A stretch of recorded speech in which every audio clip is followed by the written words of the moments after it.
Tony Garcia-Jackson here. Today is Mannequin Monday. So today what I like to do is to show you how to create bangs or fringe. So I'm going to show you using 3 different tools. The first one I want to show you how to use is the swivel razor. This is my signature swivel razor, and I'm going to show you how to create swoop bangs using the razor. Okay, the second tool I'm going to show you how to use or to create my fringe is to use just a regular shear. And I'm going to show you how to create fringe that has symmetry on both sides using the regular shears. Then the last one I'm going to show you how to use is the triple shear. So what we're going to do with the triple shear is show you how to remove bulk and create wispiness and light and airiness on your fringe or with your bangs. So I'm going to show you how to use the triple shear with the regular shears as well as the razor. Okay, so this is my mannequin, and the first thing that I have done is establish the width of her fringe. And I use the outer edges of her eyebrows to create my width. So I parted her hair or sectioned her hair from one eyebrow to the other.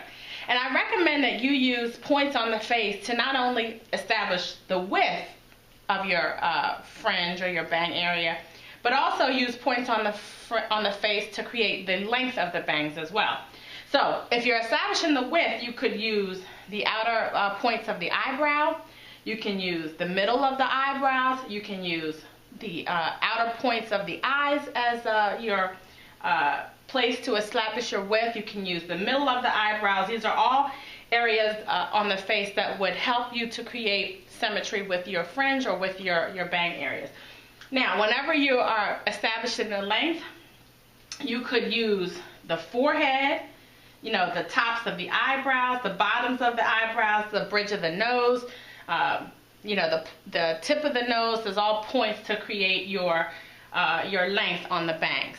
Okay, so what I have done already, again, is establish my width. So the first thing I'd like to do is to subsection my section. And you know, always cutting too much hair can also be a problem, you know, especially if you want to make sure that your fringe area or the part that you're cutting is accurate. So you want to always remove hair if it's too much. And a lot of times I see stylists, you know, cutting so much hair that, you know, they can't see their guide or they just lose where they're going. So don't be afraid to take away some of the hair so that you can work more efficiently. All right, so we're going to start with, like I said, we're going to start by using the swivel shear. And what I love about the swivel shear is that I can move the shear and I don't have to move my wrist all over the place. The swivel shear is ergonomically designed so that you can just move this and not have to move your body and all that all over the place. Now, whenever you're creating the fringe, it's a good idea to stand in front of your client in order to you know, cut your fringe accurately. Now, what I'm going to do for my mannequin is I'm going to establish, or I'm going to create swoop bangs. I'm going to establish swoop bangs. So the first thing I want to do is, in my mind, determine how I want the bangs to go. So are they going to swing from the left to the right, or are they going to swing from the right to the left? And in this case, they're going to swing from the left to the right. So I'm going to establish where I'd like for them to fall. So I think I'd like her to have long, sexy bangs. So it's going to slightly go over the eye. And what I like about using the razor is that it doesn't create hard lines. So it gives you a very soft look, and it does swoop bangs very nice. So what I am doing is holding my fingers on a diagonal because this is how I want my fringe to swoop. Now when you're using the razor, you always want to make sure that you cut above your fingers, and your fingers should never move whenever you are using the razor. You also want to make sure that you hold the razor properly by putting your fingers in the correct finger rest and your pinky on the pinky rest. Alright, so now I'm going to start by using my razor, and the razor is always in a up and down or zigzag motion. So watch here.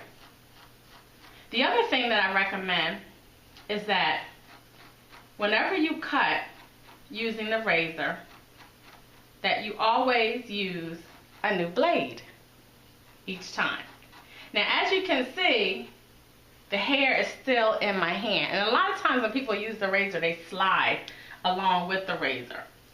And that is okay to do if that's the technique that you're meaning to establish. If not, then you know you want your hands to remain still or stationary to your parting. Okay, so now I'm gonna hold the hair that I just cut. I have a piece of my previous, so I'm gonna let that slightly slide out, and then that is how I know where to start cutting. Once I let my guide fall from my hands.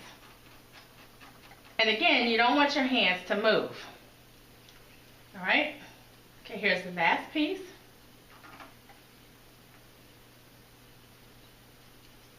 Okay, I'm going to let my guides fall out. My hands remain still. And there we go. And I did hold this on a slight, on a 0, so that I don't have very much elevation or no elevation. All right. Now, if you can see here, this is another technique that I like. See here how this piece got missed slightly? If you have a piece like that, you can do a technique we call peeling, where you would just take your razor, and in this case, you would take your finger out and just peel away any little pieces that are left behind. So see, here's a little piece, I just peel that away. It's almost like you're peeling a carrot. All right, so now I will bring the next piece down. Now, when I'm cutting my bangs, if I can't see my guide, then I want to subsection and make take away some of the hair. Okay, so I'm going to do that. Okay, so now,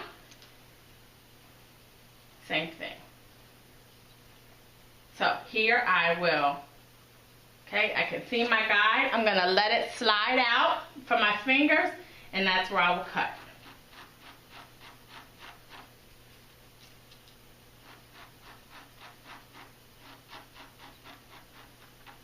Okay. I'm going to just gently comb it. Okay, very good. Now, next section. I'm going to let my guide fall out of my hand, and then that's where I'll cut. And remember, this is a zigzag motion.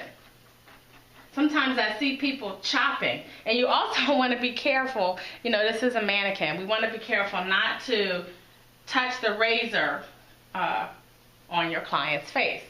So when I say you want to hold it at a 0, it's really more like a 5 or so degrees of elevation, because if you held it on a 0, you could very likely cut your client's face, and we don't want that. We want them to leave happy with nice fringe, not a cut up nose.